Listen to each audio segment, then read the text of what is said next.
Well, joining us here in Swords are three of the candidates: Brendan Ryan of the Labour Party, Clare Daly of the Socialists, and Dara O'Brien of Fianna Fáil. Dara O'Brien, Fianna Fáil is not just losing one but both its sitting deputies, and the suggestion is that with dissatisfaction with the government you will be doing well to hold one seat.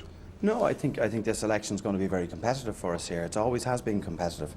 I believe that we do have a very good chance of retaining 2 seats. That's up to the public on the 24th. I personally myself believe that, you know, I have a chance as well of representing this area. So the people who are stuck in traffic jams trying to get to work in the morning, can't get their kids into schools, they'll forgive you for that, will they? Well, I think, Brian, we've made a lot of progress in the last 10 years. There's no question about that. I'm born and reared in this area. I remember we're the party who've welcomed people into this area. We've provided the houses. We've made the tough decisions on that. We have issues to deal with, there is no question of that. But in the last 10 years, there's been serious progress made here, and in Dublin North, right through with infrastructure, public transport. Clare Daly, you've made it clear in the Socialist Party you wouldn't go into government with either Fianna Fáil or Fine Gael. So is a vote for the Socialist Party a vote for opposition? Absolutely not. I think what's clearly demonstrated on the doorsteps is that people do want to change, but they want a real change. And a lot of the issues highlighted on your clip were actually the consequence of rezoning decisions taken by both Fianna Fáil and Fine Gael in this council chamber here. So I don't think that a government led by Fine Gael is going to be any necessarily different than Fianna Fáil. So how does a party that will stay in opposition then offer change? I think at the moment we're offering the key representation in this community on many of the issues highlighted by your clip. There's not a single part of this constituency that we haven't stood alongside the community in campaigning on, and a Dáil platform we would use similarly. Brendan Ryan, your brother is standing down and you're taking his place. You've no background as a public representative, and you're competing for that left-wing vote with Clare Daly. It's an uphill battle for you, isn't it? Well, it's not, Brian. I've been active in politics for many years. I acknowledge I'm a first-time candidate, but people looking on tonight will know I've been active in the Labour politics for many years, right from the early 80s. But Labour has sitting councillors in this area, and some of those thought that they should have got the nomination. Well, just like the manner in which Pat Rabbitte was chosen as leader of the Labour Party, I was chosen as the candidate by all the membership in this constituency, so they recognise the strengths that I can bring to the campaign. What are you going to be saying, Dara O'Brien, to those disgruntled voters on the doorstep who say, you know, perhaps after 10 years it is time for change? You know? Well, I think change for change's sake is not the way forward for anything. It's like with any business, you've got to look and you've got to appraise what has gone on in the last 10 years, how we've progressed. Of course there are things that need to be done in this area.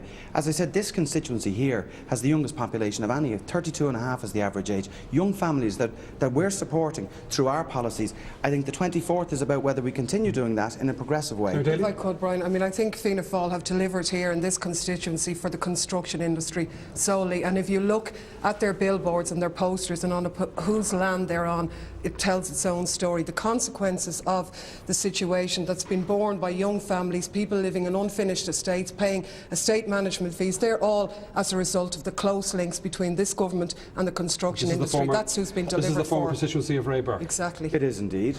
Dara O'Brien here has been a councillor for 3 years. I'm 32 years of age. I've worked as hard as I can for my constituents. That's my job. I'm full-time in politics. I have a background in it.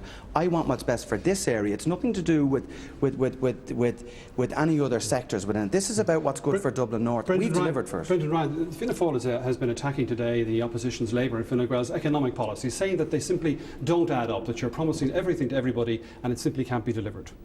But certainly when the party leadership responded to that today in terms of costings for everything we've done, certainly up to now they haven't been seriously undermined or any suggestion that they weren't properly costed.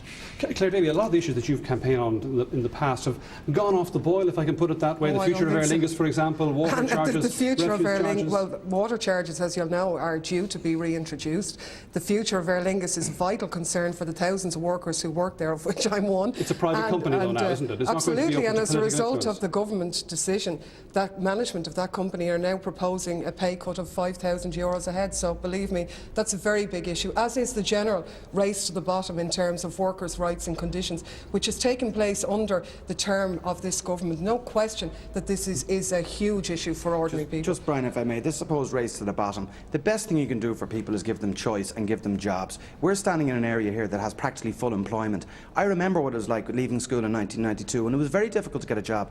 People now have choices. There are good jobs here that have been backed by good economic management. That won't happen if you have a mishmash of parties Brendan Ryan, whose policies aren't even costed. The government has delivered in terms of jobs in the economy for Dublin North. So in terms of the race to the bottom and linked to that, I've had a situation where many people who've served apprenticeship in the building trade are coming to me and say they can't get a start on the building sites in this constituency. Now, why is that? It's because certainly what's happening is the developers or whatever on the sites are not paying the going rates. It's contract where labour. are they getting the labour from overseas? And by What are breaching you saying? legislation. That they should stop? They should stop hiring abroad? No, the solution to it is that there should be an insistence on labour standards that the people who come in from Eastern Europe are actually paid the going rate, in which case the Irish Half could... the people That's an working issue. in Aer That's Lingus an now. issue. We have to conclude here. I'm very sorry, You can't Dara. get away from the point that we've run full out of time. employment in this area. Thank you On very a much minimum indeed. wage, yellow pack economy. Dara O'Brien, Clare Daly and Brendan Ryan, thank you very much indeed for joining us. We'll be back a little later to take a look not just at the contest here in Dublin North, but at some of the key constituencies across North Dublin. For the moment, back to you, Eileen.